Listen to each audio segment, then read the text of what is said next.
तो वही आज मैं फिर गणित का एक सवाल लेके आया हूँ। तो जो अध्यात्म वाले हैं वही नाराज मत होना, क्योंकि मेरे लिए तो यार ये भी साधना है। और क्योंकि कुछ नया जब आता है ना आपके ब्रेन में, कोई नई चीज़ आती है तो उससे नए नेटवर्क्स बनते हैं। आपके ब्रेन में थोड़ी सी सुव्यवस्था बढ़ जाती है, जो कि ध्यान में मदद करती है। कैसी भी क्रिएटिविटी हो। किसी ने कमेंट में बोला कि गणित ही गणित क्यों? भाई मैं कहाँ बोल रहा हूँ गणित ही गणित। मैं बोल रहा हूँ कि मेरे लिए ये भी एक चीज़ है, संगीत भी है। उसमें जो सॉन्ग्स बनाने का है, उसकी ट्यून बनाना वो भी है, और भी चीज़ें हैं ज़मीन के साथ। ज़मीन कोई नया आइडिया आता है कि यहाँ पे यार एक ऐसी दीवार लगा देते हैं, ये कर देते हैं। लेकिन ये जो गणित है ये बहुत ही ज़्यादा, इसको कहते हैं ना एग्जैक्ट साइंस। इसमें ज़रा भी गप नहीं चलती, इधर उधर की कोई बात नहीं। एग्जैक्टली आपको सही तरीके से आगे बढ़ना होगा। तो ये सवाल बना शायद परसों में सोच रहा था कि क्या हो सकता है। तो सवाल तो लास्ट में करेंगे। सवाल इस तरीके से है। सवाल ये एक आयत है ABCD, और यहाँ से लंब खींच के इस आयत को दो भागों में बांटा गया है। ये परपेंडिकुलर है, मतलब यहाँ भी 90 डिग्री है, ये भी 90 डिग्री है। ये तो 90 है ही क्योंकि ये आयत है। अब इसमें ये रंग लगाए हुए हैं, एक ये हरा वाला है और एक ये पर्पल वाला है। तो जो हरा वाला भाग है ये वाला, इसका एरिया दिया हुआ है 35 सेंटीमीटर स्क्वायर। ये मैंने नाप के बनाया, तो 35 सेंटीमीटर स्क्वायर है इसका एरिया, और इसका भी एरिया दिया हुआ है। तो ये जो बैंगनी वाला है, ये वाला हिस्सा, इसका है 38.5 सेंटीमीटर स्क्वायर, इतने का। सवाल है आयत ABCD का क्षेत्रफल बताइए। मतलब ये भी पता, ये भी पता, लेकिन बीच में जो सफ़ेद एरिया है इसका नहीं हमें पता। क्या तो हम इसका निकालें और तब इसको जोड़ दें या कुछ और करें। खैर, तो ये तो हम आखिर में लेंगे। पहले मैं थोड़ा सा ये जो वृत्त का सूत्र है ना, तो इस पे थोड़ी सी बात मैं करना चाहता हूँ। सूत्र क्या है कि ये आपने जब आप वृत्त बनाते हो तो सर मैंने प्रकार कहाँ रखा होगा।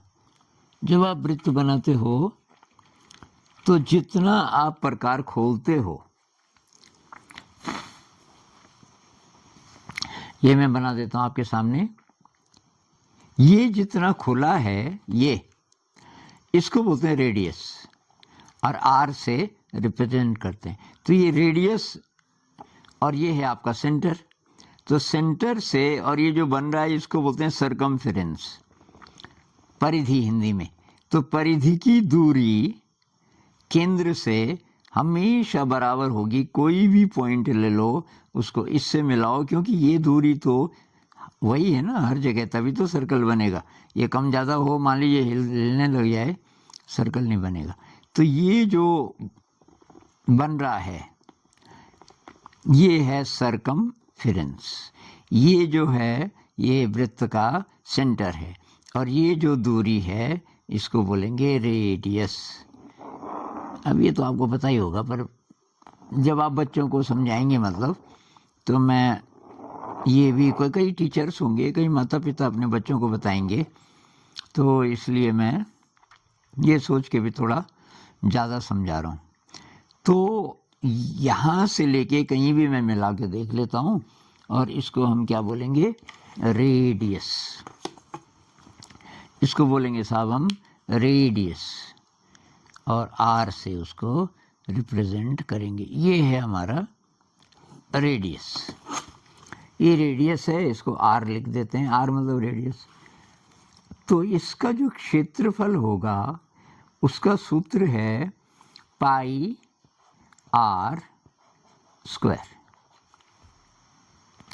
एक तो आज फिर पाई के बारे में बात करेंगे, ये क्या चीज़ है, और आर का स्क्वायर। तो ये आर का स्क्वायर कितना होता है, तो मैंने एक और सर्कल बनाया है, ये वाला।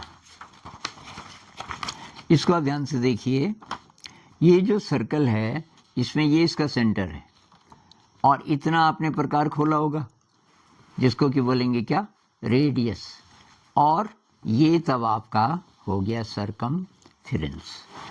तो इस वृत्त को हिंदी में वृत्त बोलते हैं, इसको सर्कल, इसको मैंने 4 भागों में बांट दिया। ये इसका रेडियस है, ये भी इसका रेडियस है, ये भी इसका रेडियस है, ये भी इसका रेडियस है, और 4 भाग बराबर हैं, मतलब ये जो कोण है ये एग्जैक्टली द सेम है। और कितने होंगे, ये कोण कितने का होगा, तो दिख ही रहा होगा आपको, ये 90 डिग्री का है, ये भी 90, ये भी 90, ये भी 90, ये भी 90। तो जब यहाँ से हम कोण नापें कि कुल कितना कोण कवर करके सर्कल बना, तो 90 का 4 गुना 360। तो अब ये 360 पता नहीं कैसे तय किया होगा पुराने ज़माने में। कुछ लोग कहते हैं कि वो साल को भी 360 दिन का मानते थे, और इसलिए वो 360 उनके लिए एक बहुत अच्छा नंबर था, अच्छी संख्या थी। तो खैर जो भी हो, लेकिन ये 4 मैंने बराबर भागों में बांट दिया इसको। अच्छा साहब, तो बहुत पुराने समय से एक समस्या के साथ गणितज्ञ काम करते रहे, हजारों साल हो गए, कि इसका जो पाई का स्क्वायर है, आर स्क्वायर, हमने बोला ना कि इसका जो एरिया है वो होगा पाई। अब पाई क्या होता है तो अभी बताएंगे, वैसे आपको पता ही होगा, पाई मतलब 22/7 बोलते हैं। तो पाई नाम तो बाद में आया, उन्होंने कहा ये आर स्क्वायर को कितने से गुणा करें कि इसका सर्कल का क्षेत्रफल आ जाए। तो पाई तो इतना है, इसका हम स्क्वायर करेंगे तो ये आया, ये स्क्वायर, इसमें इतनी जगह खाली छुटी हुई है। तो कुछ हजार साल पहले तक ऐसा मानते थे कि 3 गुना, ये मैंने जानबूझ के हरा किया हुआ है, इस हरे वाले क्षेत्र को काट करके हम फिट करें यहाँ जो छूट गया था, तो एग्जैक्टली ये 3 स्क्वायर भर जाएंगे, ये खाली हो जाएगा। यानी कि 3 गुना, आर स्क्वायर का 3 गुना। तो उन्होंने पाई का मान क्या माना, पाई का मान माना बराबर 3। उस हिसाब से जो इसका क्षेत्रफल है, इसका जो एरिया है सर्कल का, वो हो जाएगा आर 3 गुणा आर स्क्वायर, या आर स्क्वायर गुणा 3। ये उनका रफ एस्टिमेट था उस ज़माने में। फिर कुछ विद्वानों ने और इस पे काम किया। तो अब आप ये बच्चों के साथ कर सकते हो कि भाई अब ये ज़रा और बड़ा सर्कल हो तो और अच्छा है, कोई बड़ा कागज़ लेकर के, कि ऐसे ही वो बनाएं पहले, और आप बोलो यार इसको फिट करने की कोशिश करो। अब फिट आप कैसे करोगे, क्योंकि ये जगह तो अजीब अजीब है, इसमें से काट काट के यहाँ यहाँ और यहाँ फिट करें। तो मेरे ख्याल से किसी ज़माने में कुछ ऐसा किया होगा गणितज्ञों ने। तो ऐसा अगर किया जाए तो ये स्थिति होगी। इसमें ये आप ध्यान से देखिए, यहाँ जो खाली छूट गई जगह, यहाँ क्या था, ये हरा था। हरे वाले ये जो 1/4 सर्कल है, इसको निकाल के काट के और हम फिट कर रहे हैं यहाँ यहाँ यहाँ, हमने भर दिया। अब ना यहाँ खाली था, ये खाली था, उसको इस हरे से भर दिया, तो हरा वाला पूरा खाली नहीं हुआ, इतना बच गया। ये जो बच गया ये कितना है, तो इसके आधार पे फिर बहुत कैलकुलेशंस हुई हैं पिछले 3000 सालों में। और सबसे जो नज़दीक वाली कैलकुलेशन है वो आर्यभट्ट जी कर पाए, हमारे देश के थे, करीब 5th सेंचुरी में, जब गुप्त साम्राज्य था यहाँ हमारे देश में। तो आर्यभट्ट ने इसको काफ़ी सटीक, जितना वो कर सकते थे, उस ज़माने में कंप्यूटर्स नहीं थे, तो उन्होंने क्या बोला, वो श्लोक में बोलते थे। उन्होंने एक किताब लिखी जिसका नाम था आर्यभटीय। उसके कहते हैं 32 श्लोक बचे हैं बस, बाकी गायब हो गए। और वो श्लोक भी बहुत मुश्किल से मिले।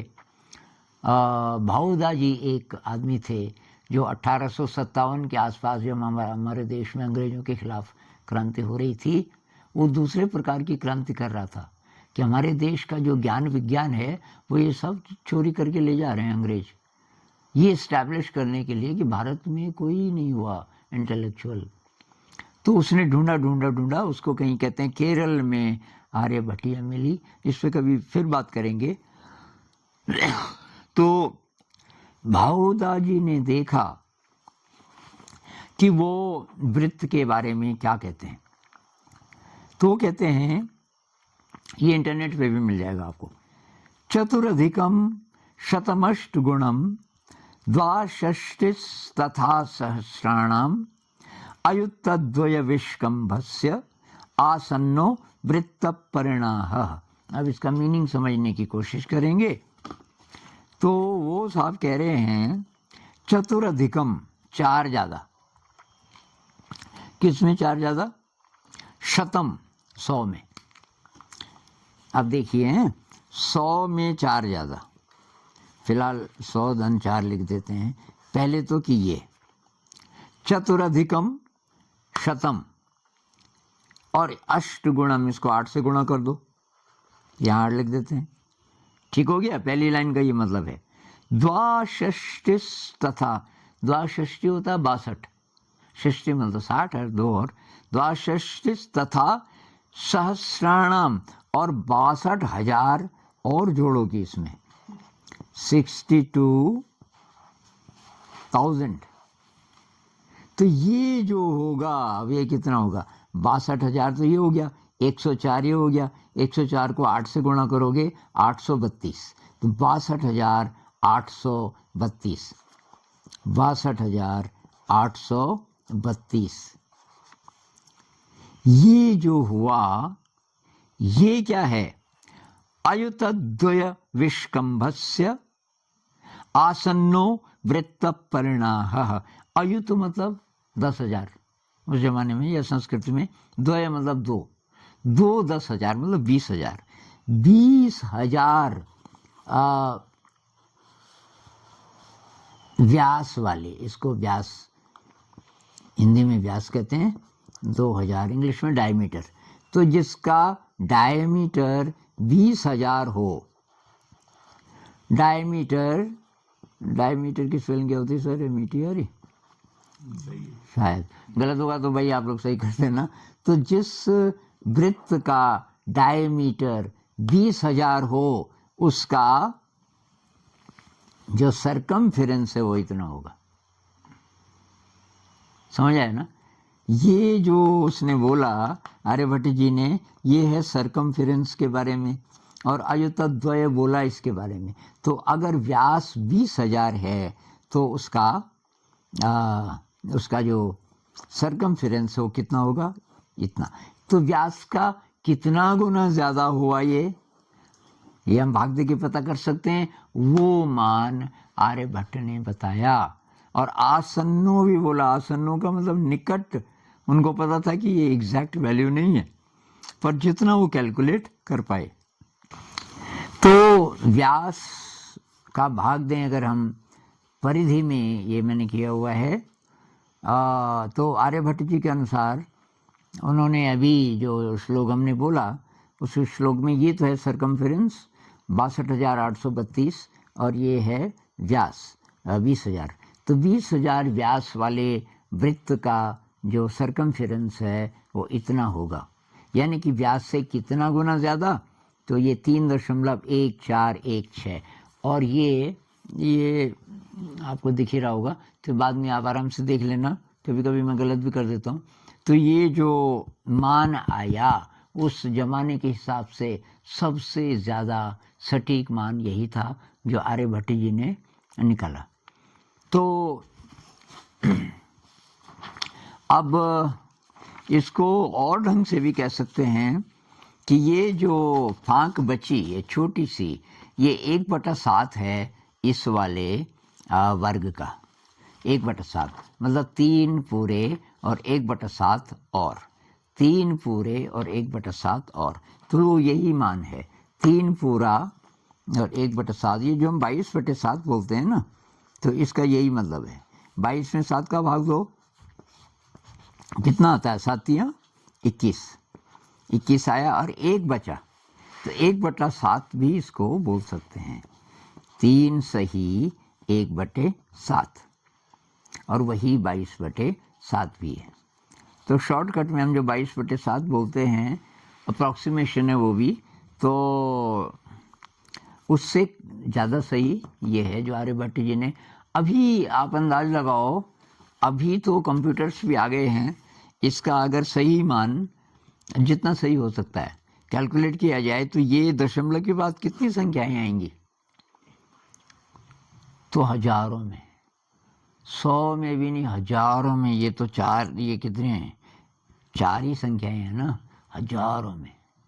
तो इसलिए एग्जैक्ट कोई सूत्र नहीं हो सकता कि हम वृत्त और उसको ये जो वर्ग है कि भाई जितना क्षेत्रफल का कोई वृत्त है, मान लीजिए, या तो ये कहें उतने ही क्षेत्रफल का हम वर्ग बनाएं, या हम ये भी कहें कि एग्जैक्टली वो वर्ग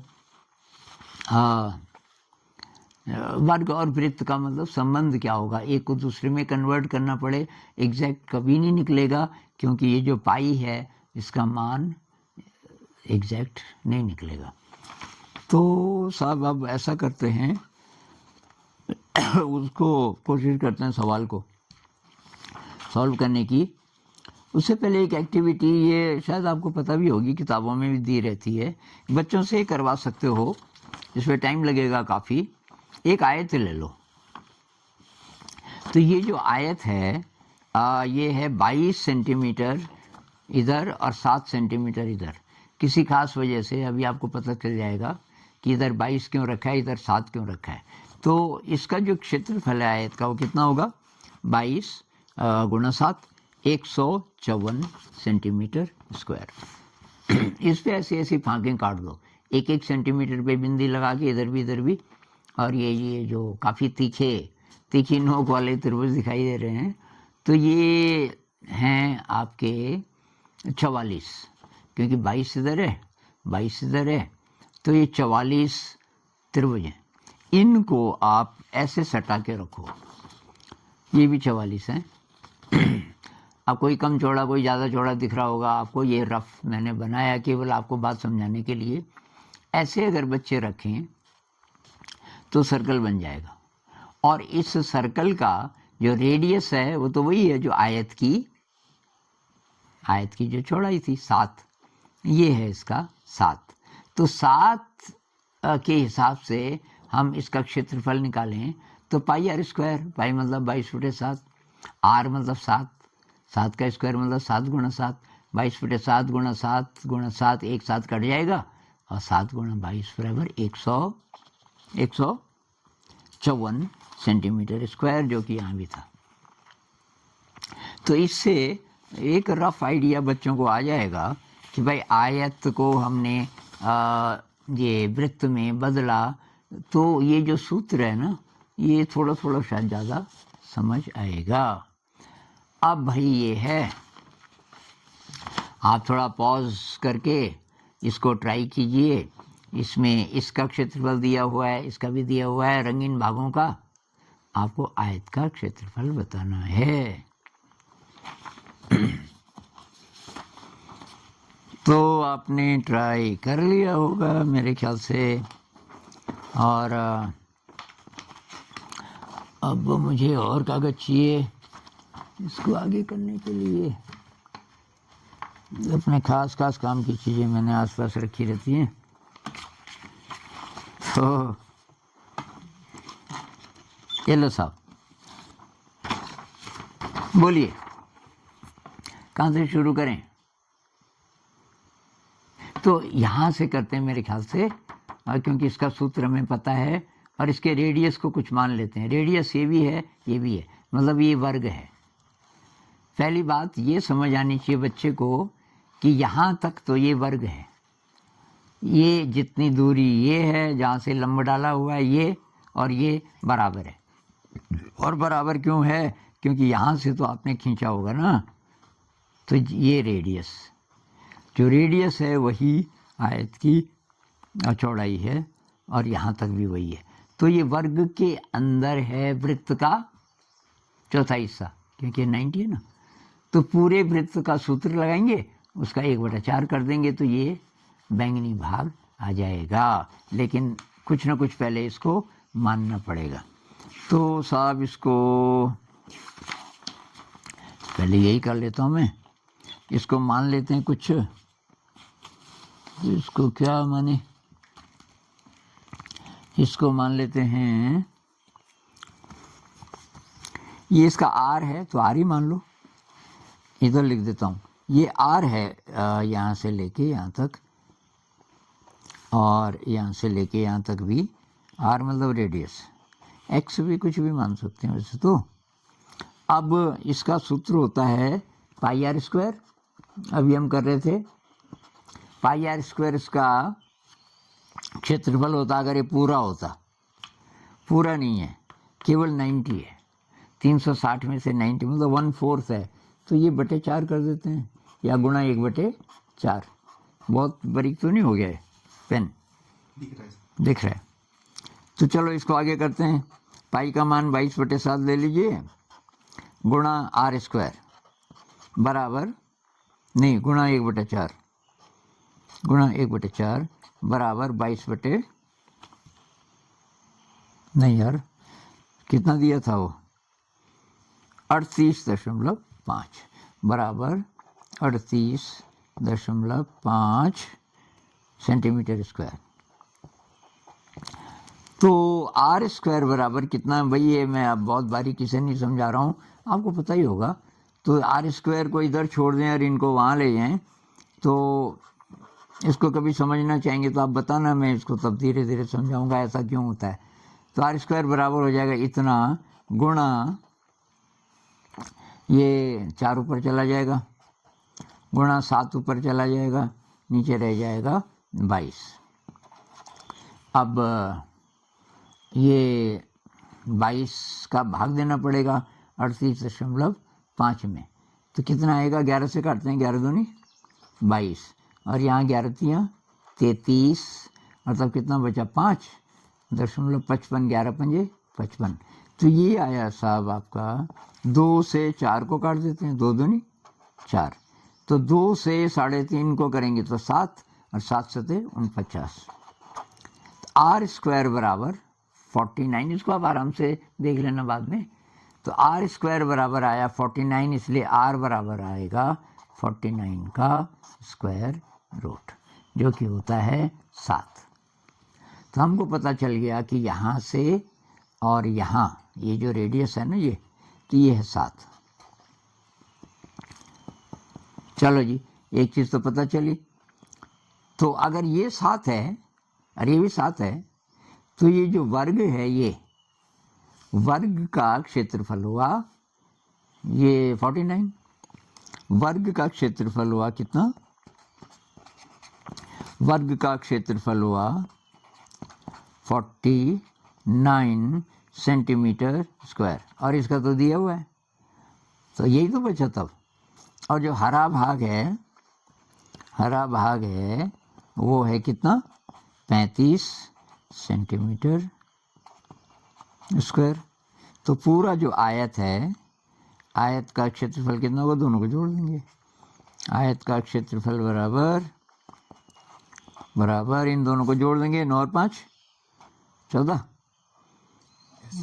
ये दशमलव कहाँ गया, दशमलव गायब हो गया। तो 9 और 5 14, 14 को 4 हासिल, 1 3 और 1 4 4 8, 84 सेंटीमीटर स्क्वायर। ये है सब 84 सेंटीमीटर स्क्वायर।